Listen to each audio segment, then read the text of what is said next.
December 18 Erode meeting மூலமாக புதிய இன்னிங்ஸை தொடங்க இருக்கு தாவேக்கா. அதே நேரத்துல சில சிக்கல்கள் இருக்கு அப்படிங்கிறாங்க தாவேக்காவினர் உள்ளுக்குள்ளார. உதாரணமா சொல்லணும் அப்படின்னா, ஆர்ப்பாட்ட போராட்ட அரசியலை தீவிரப்படுத்தணும், பெரிய அளவுல அதை செய்ய மாட்டேங்கிறாங்க.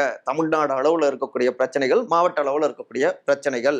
இப்போ உதாரணமா சொல்லணும்னா, எஸ்ஐஆர் அந்த கணக்கெடுப்பு விஷயங்கள்ல தாவேக்காவினர் குறிவைத்தும் பல இடங்கள்ல நீக்கப்பட்டாங்க. அதுல பெருசா நம்ம தலைமை அழுத்தம் திருத்தமாக அதை அட்டாக் பண்ணல, அந்த தவறை சுட்டி காட்டல. இன்னொரு பக்கம் பார்த்தோம்னா திருப்பரங்குன்றம் விவகாரம், அதுலயும் பெருசா கவனம் எடுத்துக்கல.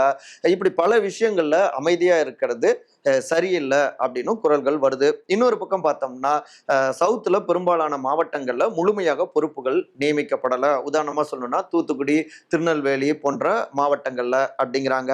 இதற்கு அடுத்து பெண்களுடைய பிரதிநிதித்துவம், அவங்க கிட்ட நமக்கு அதிக அளவுல ஆதரவு இருக்கு. பெண்களை மையமிட்டு தான் நம்ம வீரமங்கை வேலு நாச்சியார் அவர்கள், அஞ்சலை அம்மாள் அவர்கள் கொள்கை தலைவர்களாகவும் நம்ம வச்சிருக்கோம். ஐம்பெரும் தலைவர்கள்ல. அப்படி இருக்க பெண்களுக்கான மகளிர் அணி தொடங்கி பல்வேறு பொறுப்புகள்லையும் பெண்களை முழுமையாக நியமிக்கல, அவங்களுக்கான கூடுதல் பொறுப்புகளை கொடுக்கல. அது பெயரளவுக்கு இருக்கிற மாதிரி இருக்கு. இவை எல்லாவற்றையுமே சரி செய்தா நிச்சயமாக மாற்றம் நிகழும். எங்களுடைய தலைவர் திரு விஜய் கவனம் எடுத்துக்கணும் அப்படிங்கிறாங்க தாவேக்காவுடைய தொண்டர்கள்.